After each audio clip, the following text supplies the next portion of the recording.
ಅಯಸ್ಕಾಂತ ವಸ್ತುಗಳನ್ನು ಆಕರ್ಷಿಸುತ್ತೆ ಅಂತ ನಿಮಗೆ ಗೊತ್ತಾಯಿತು.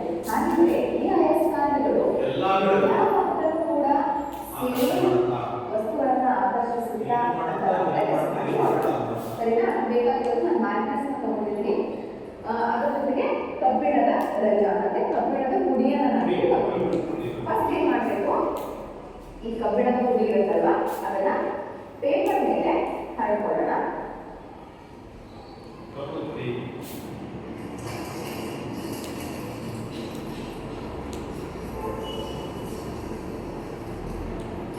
ಈಗ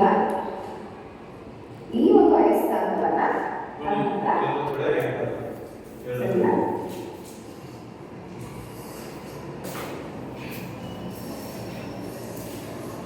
ಈಗ ಇಟ್ಬಿಟ್ಟು ಈಗ ಕಬ್ಬಿಣದ ಪುಡಿ ಹಾಕಿರ್ತೀರಲ್ಲ ಅಲ್ಲಿ ನೀವು ಸ್ವಲ್ಪ ಬಡಿಬೇಕಾಗುತ್ತೆ.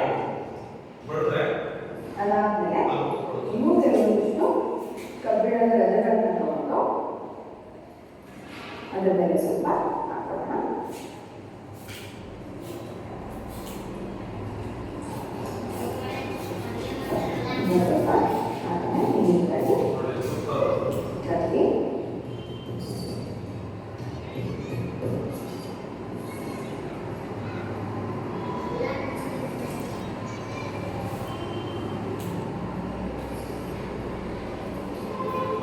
ಎಲ್ಲ ಭಾಗಗಳು ಅಂಟ್ಬಿಡುತ್ತಾ ಅಷ್ಟು ಇದೆ.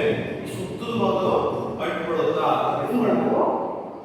ಆ ಮ್ಯಾಗ್ನೆಟ್ ಅನ್ನ ಮಾತ್ರ ಸ್ವಲ್ಪ ಇದರ ಜಾಸ್ತಿ ಎತ್ತಿ ಕೇರ್ಫುಲ್ ಆಗಿ ಇಟ್ಟು ಯಾವ ಕಡೆಗೆ ರಜಗಳು ಹೆಚ್ಚಾಗಿ ಅಂಟಿದೆ ಜಾಸ್ತಿ ಅಂಟ್ಕೊಂಡಿದ್ದಾವೆ ನೋಡಿ. ಯಾವ ಜಾಸ್ತಿ ಅಂಟ್ಕೊಂಡಿದ್ದಾವೆ ಎಲ್ಲಿ ನೋಡಿ ಈ ಮಧ್ಯಭಾಗದಲ್ಲೂ ಕೆಲವೊಂದಷ್ಟು ಅಂಟಿದೆ ಹೊರತು ಹೆಚ್ಚು ಭಾಗದ ಕಬ್ಬಿಣದ ಪುಡಿ ಅಂಟಿರೋದು ತುದಿಗಳಲ್ಲಿ. ಹೌದಲ್ವಾ?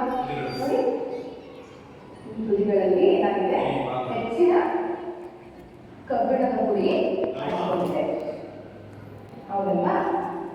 ಈಗ ಅರ್ಥ ಆಗಿದೆ. ಅಯಸ್ಕಾಂತವು ಯಾವಾಗಲೂ ಕೂಡ ಎರಡು ತುದಿಗಳನ್ನ ನಾವು ಕಾಂತದ ದೂರಗಳು ಗುರುಗಳೇ ಏನು